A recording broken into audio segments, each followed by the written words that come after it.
Hi everyone, wishing everyone a fabulous day in going ahead with today's topic.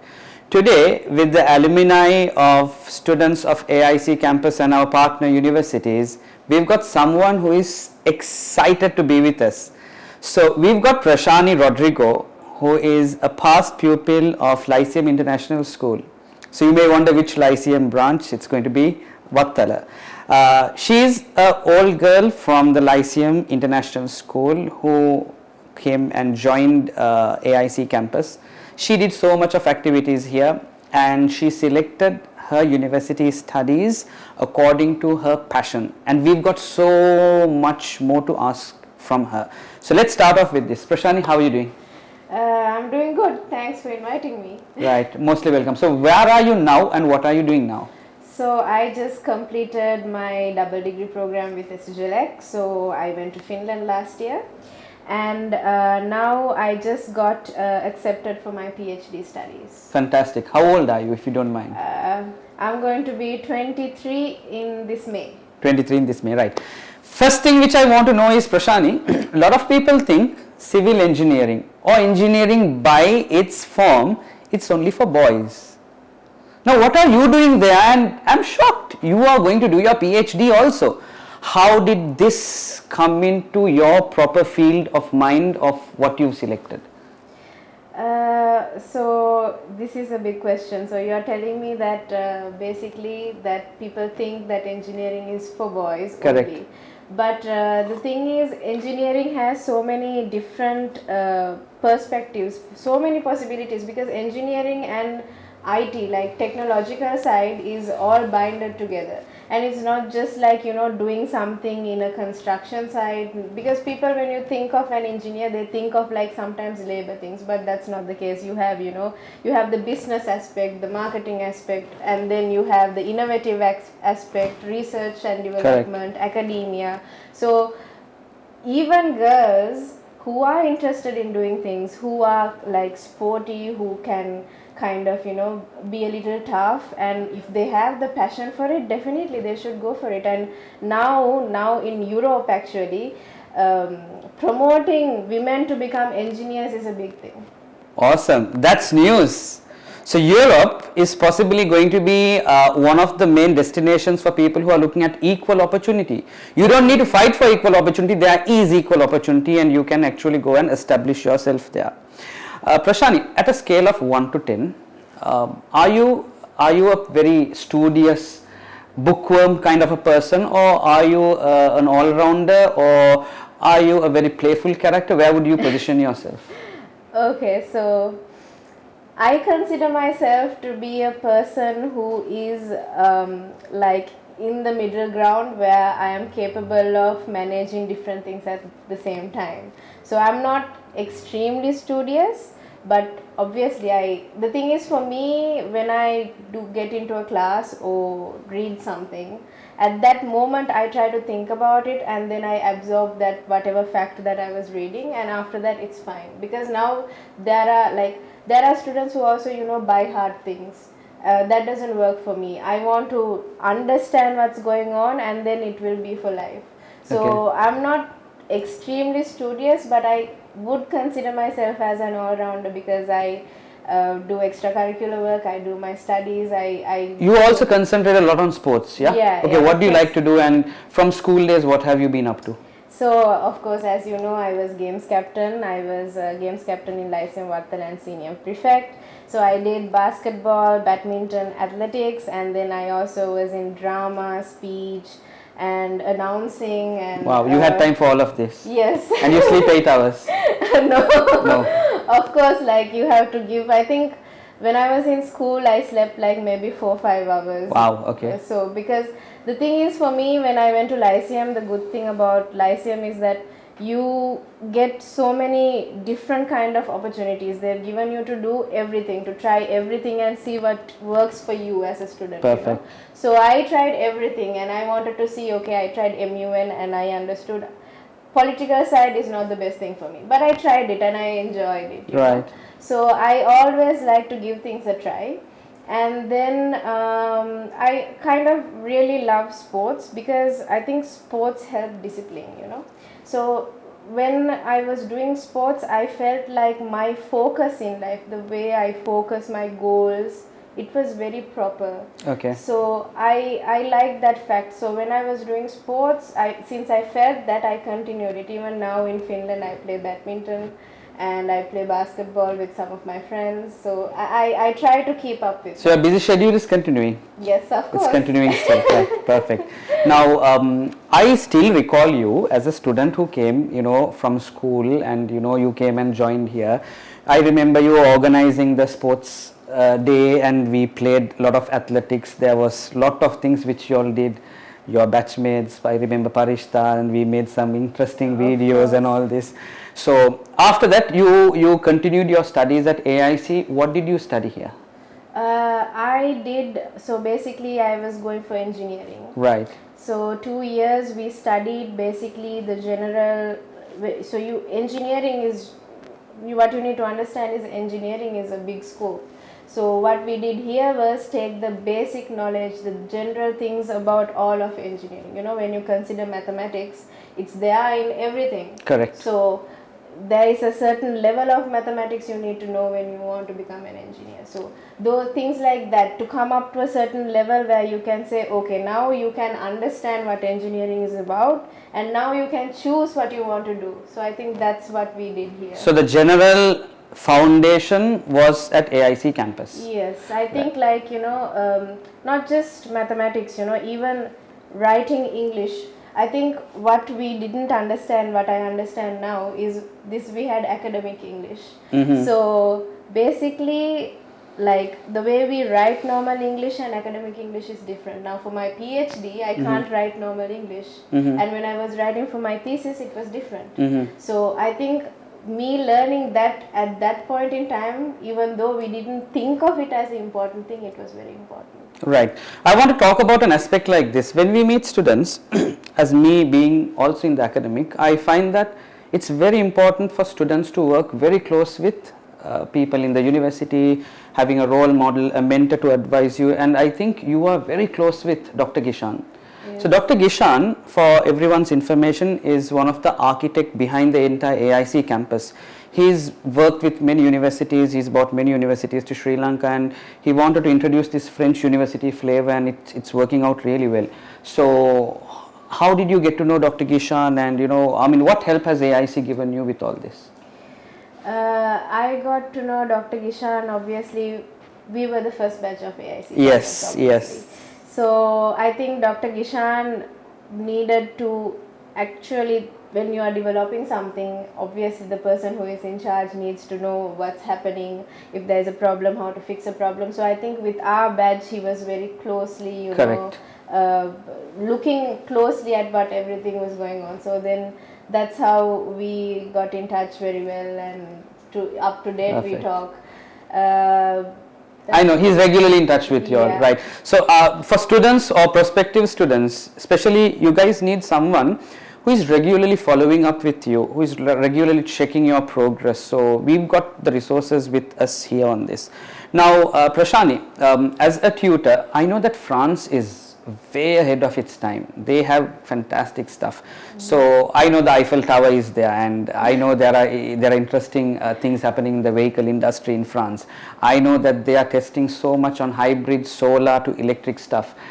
They are way ahead of whatever they want to do in European Union. Now, you are from a small island, no? From this small island, from this very limited scope, what made you how did you accustom yourself to going into France, and you are with some of the world-class professors, world-class students there from various countries now competing there. How do you find all this happening? I think that, the thing is that for me, since I did so many extracurricular activities, I did sports, I went to events, I did these hackathons, which is also not sports but a part of studies, but really it's like a challenging thing in the technological side. So I did so many things which made me meet so many different types of people. And when you go to Europe, it's the same. You meet Correct. different cultures. So I think that learning curve here, where I learn to respect people's opinions and understand their side of view, you know, because engineering is creating basically. Correct. If you want to create something, one opinion is not enough, your own opinion, because there are people who might be knowing better than you. Correct. There might be people who know less than you, and all those opinions you need to understand it and filter it to do something, you know. Correct. So that I think I learned here when I was doing everything, you know, because when I was games captain, it was a leadership role, but Yes. if I was doing speech and drama, it was a normal role. So that also, that respect you need to give your colleagues and to understand all that things that I learned, I think it's called interpersonal skills. Correct. Actually. So I think those are the ones that really helped me go there and establish myself as a person. Okay, and you come across ESIGELEC School of Engineering in France. I've seen the building, I've seen the classroom, I've seen the developments they do on automation, example drones or robotics, and I saw you presenting a project on robotics as well. So tell me what went from there onwards. So basically, I will tell you my time in France. Yes. So basically, I went there, and like obviously when you go to another country and you know do it in another language, there is obviously fear. Correct. That you can't say there isn't. There's nobody who wasn't afraid of it, because it's a step in life we are taking by ourselves. Nobody's there to handhold us. So I think a lot of support was given by my friends in France, you know, Okay. my friends who speak French, and they are very open minded, and they encouraged me, even the teachers there and here, they encouraged me to join as many associations as possible, like not too much that you can't handle it, but for you to meet people and talk with them so your language gets better and you understand the type of people you are meeting. So I think that at that point, of course, I was in the robotics club also. Okay. So that's how you saw the drones. Correct. And then in my second year, I applied for this double degree program, Yes. which is the double master's program they give with some partner universities. Right. So I applied for it. I got selected from both the universities, and meaning University of France and where I went in Finland. Okay. And I went there, and so I did my thesis. Okay. And I just graduated in December. Okay. And now I'm doing my PhD on the same thing. Basically, it's not the same thing like my thesis, but it's a part of what I did my thesis in. Right. So we have a PhD scholar in the house with us, and looking at how things are going on, right? What's the career opportunities in France? How is students finding things to accustom to, let's say, language barriers and things like that? Well, I definitely wouldn't say it as a language barrier, because for me personally, I believe even when I was studying here in AIC, what I believed was, as an engineer, if you are going to another country, especially Europe, because Europe is multicultural, there's so many languages, and if you get in touch, for example, if you are working for the government, you will get to meet people from different areas who speak different languages. So as an engineer, you need to be, I think, open to understanding another language, or be open to learning, because it's also for you if you write in your CV, for example. So when I was in Finland, I met so many French people, and I know that they sometimes ask, you know, if you know other languages, it's a plus point for you. Yes. And as an engineer, like for me, if like when I get a job in the future, obviously, I would like to travel everywhere. And for me, knowing French, if I go to a French speaking country, I can do that. And now I'm also trying to learn Finnish. So I think like as an engineer, it's also important to have an open mind about learning new languages, and people keep telling it's a barrier. Correct. But for me, I did my studies in an international school. So Yep. my language actually is English. Okay. So when I was in grade 2, 3 only, I learned Sinhala. So Okay. that is also a language. So I think like people are scared of it because they don't hear it every day. Yeah. But by time. And by the thing is, when I went there, it was our language, even though we learned here, it wasn't as good. But the more you keep hearing, the more, because everyone there speaks French, Okay. so your mind kind of gets accustomed to that.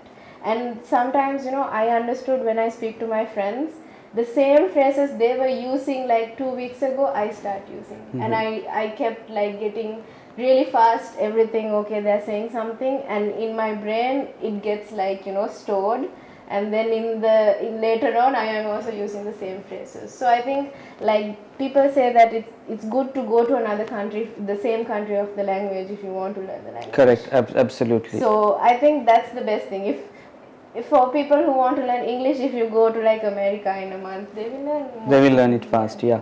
Now let's get into some specific details. A lot of students want to know, is France very expensive? Can I cover my expenses by working? How much will I earn? What's your take on that? I think Did you work? no. You did not work. The thing is, I did my internships. Okay, you got paid. Yeah. Okay, like a pocket money. Yeah. Right. So, do you encourage students to work in restaurants, supermarkets during weekends, or what do you think? Yeah. No, I don't actually. Why is that? The thing is, I think it also comes from my parents, because even the French university, the international director who was They in also charge, discourage it. I know. Yeah. Yes. The thing is that you come there for a particular reason. You come there to get educated. Yeah. So what even my parents encourage is, you need to take maximum opportunity from what you have. That means if there are associations, or if there are some sort of organizations that you can go to, don't waste time, just go for it. If you want to study, Yeah. and if you want to be the best number one student in ESIGELEC, in your batch top basically. So don't like deviate from your goal, because you went there for a particular reason. And Yeah. it's for me, I think for everybody, like, your parents are doing everything for you, so it's important for you that you succeed actually. Correct. So I think that it is how do you say, the thing is that if you do start working in these small jobs, You might lose your focus and Yes. concentration. And the thing is, I also feel like, because I also felt it when I got my first salary during my thesis time, like, since you get money into hand, You get the taste of it, sometimes you might go behind it. So right. this deviation, that is actually discouraged by ESIGELEC. Discouraged. So how much do you usually spend for a month? Let's say a student goes there for his 3 meals in LKR, for his 3 meals, for his travel, for his dormitory where he stays. You mean in France? In France, yes. So I would say like about 500 euros a month.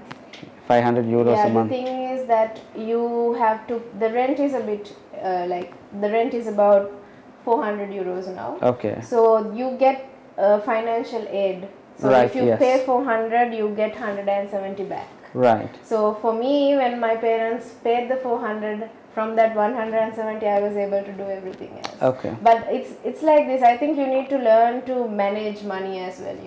If you go and spend money on everything, obviously you will not have the money. Correct. You need to kind of budget it out. The first few months, obviously you will learn how to do your grocery stuff, and then from that only, little by little, I think I also learned. So do you know to cook? Yeah. Yeah, awesome. Maybe. Right.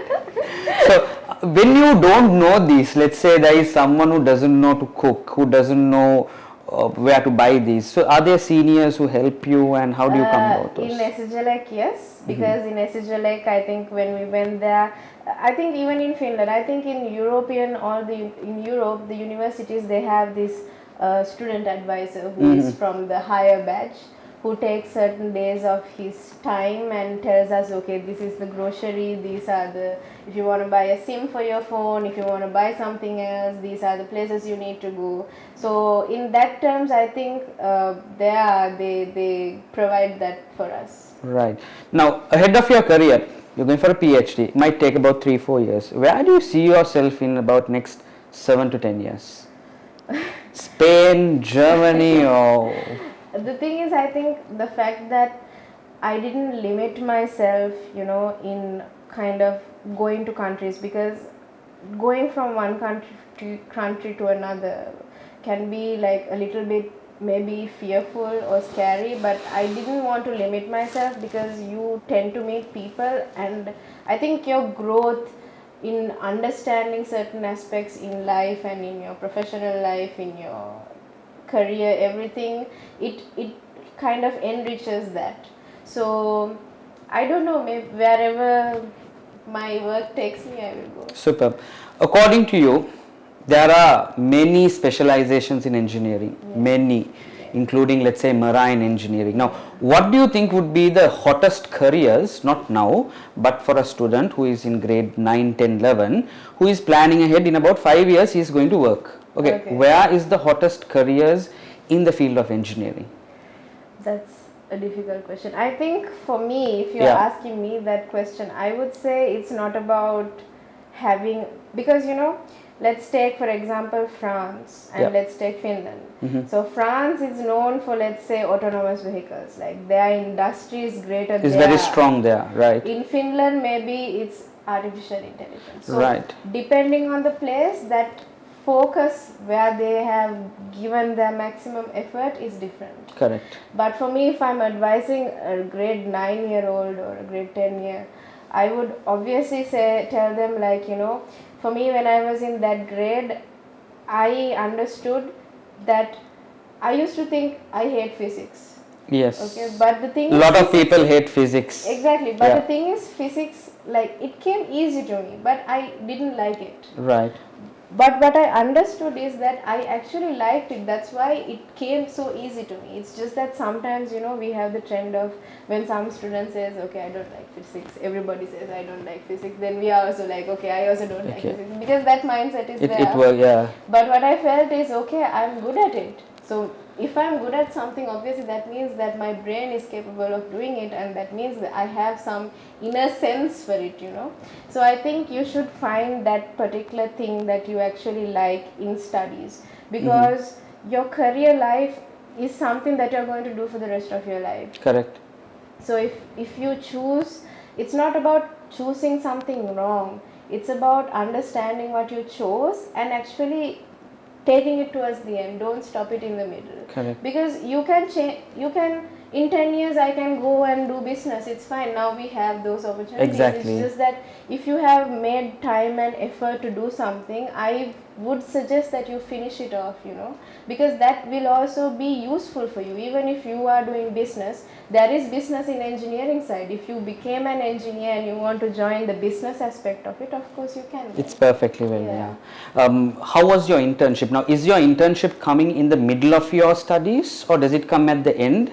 And what type of companies do you think are there for interns? Okay, so in ESIGELEC, what I found is, so every year during the summer you have an internship. Okay. So in the first year, so there is about 40% of students who are international students. Okay. They come from French-speaking countries, they come from Sri Lanka, they come from everywhere. But the degree is obviously in French. So what they try to do is, now when you are coming from different parts of the world, your the level of your studies is different. Maybe you know mathematics more than some person, but you know less of something than another person. So correct. I think the first year what they want is everybody to come up to the stage where everyone knows everything that is needed to be known to go forward into your next year. Right. So then the first internship that they give is for you to understand the professional life in France. Okay. So they don't restrict you from working anywhere in your first internship. It's about 3-4 weeks, and actually, like, the goal of it is for you to understand how French companies work. Okay. If it's like the environment, the culture, the discipline, the mentality, the education, everything inside an office, how it works, because it's different for every country. Exactly, yeah. So that is our first internship, for us to understand, okay, this is the procedures that happen inside that company. And it might be multicultural as well, right? Of course, I mean, my first internship was in Bosch, as you said. So in Bosch, it was like, this one was in Caen, which is like close to Normandy. So here it was a lot of French speaking people, but if you go to a Bosch in another place, obviously it will be different. Yeah. So The second internship is a technical one. Okay. So they are now focusing on the technical aspect of your career, basically, because in your second year you get to choose which path you want to do. So I chose embedded systems. Okay. So in that, so I had to do an internship that like improves my technical area, where obviously I had a supervisor who tells me like certain tasks to do and I do it just like a normal professional environment, but my technical aspects to grow in that area. And my third internship was the engineering internship, but I did my thesis. Right, right, perfect. Okay, so it was lovely to have you here, but Thank just you. a few more minutes to go on and finishing this interview off. Prashani, we have, I mean, there will be many people who will see you as a role model. You've been featured in our brochures. We talk about you whenever we go to Lyceum. I personally talk about you and our legendary student, Dr. Burhan, who you know who is also from your school. We always talk about them. We want our students to be brand ambassadors of their own universities. So, what advice would you give youngsters who are doing their A-levels in finding their passion? How would they know whether engineering is their passion or not? How would you motivate other females to do these kind of courses? How would you help them? What did you say? I think at that point in life, it is really hard because when we are out of school, we want a decision that is 100% correct, because that's how, in school, the options that we have when we have some sort of kind of like a backing that says in our mind, okay, we have something to fall on, or we made the right choice. But once you leave school, you have so many options, you get so confused. Like I got so confused. I was like, oh my god, what am I going to do? Will I go to this place? Will I do this? So I think that first and foremost, I don't think any choice is the wrong choice, because I feel like when I first made my choice, I didn't know if this was actually the correct thing to do. But I think if you make a choice, and you need to feel that, okay, once you do it a few months, you need to feel, okay, you're doing it properly now, you're giving it a chance, and I think you should see it through. And in terms of understanding what your passion is, I think that's all about research. Because when I was going for engineering, I remember I went to Google and I searched for the types of jobs. Okay. At that particular time, I remember in Europe it was mostly for these embedded systems. Okay. Especially in France, I saw that it was for embedded systems. And then what you need to do, what I actually did was I went to LinkedIn. Okay. And I checked, when you have like job searches, Correct. they say these are the things that you need. Correct. To apply for this job. Correct. So you need to be able to look at it and say, am I, not that you're capable of doing it now. For example, if it says that you need to be capable of sitting in one place and looking at a computer and typing stuff, I can't do it because I want to walk around, I want to see everything, I like leadership roles. So if you see that you have to do a particular thing and you're like, no, then this job is not for you. So that's how I kind of understood, okay, I'm the type of person who wants to kind of do a bit of everything. I want to lead people, but I also want to technically be acute. I like being innovative, but I also want to be technically mature enough to understand what kind of innovations that we can do. So you need to know yourself mostly, what you are capable of, and see if you can, you see yourself in that post and you find what that post is. So that was like a search for me. Perfect. Yeah. So make a choice. Any choice is not the wrong choice is the most interesting statement she said. So this basically concludes a very interesting session which we had with Prashani, who is in a short tour in Sri Lanka, and she's going back to France or Finland rather very soon. We wish her all the best, and you can get in touch with her, I suppose, on Facebook, yeah? Yeah, of course. If Okay. you need to talk, yeah. So if you need to talk with her, get in touch with the student counselors at AIC Campus, or you can directly talk to her from Facebook as well. So that's it from me. So my name is Intikab. I'm the Chief Operating Officer for AIC IMC Campus. And Prashani, how do you say thank you in French? In French, it's merci beaucoup. In Finland, Okay, so for now, merci beaucoup is enough for you, I suppose. Yeah, in Finnish? in Finnish, it's kiitos. Kiitos. So kiitos, a big kiitos for her for having attending this specific session in midst of a lot of commitments she has probably had on this Friday morning. Thank you very much. Wish you a pleasant evening. Thank you.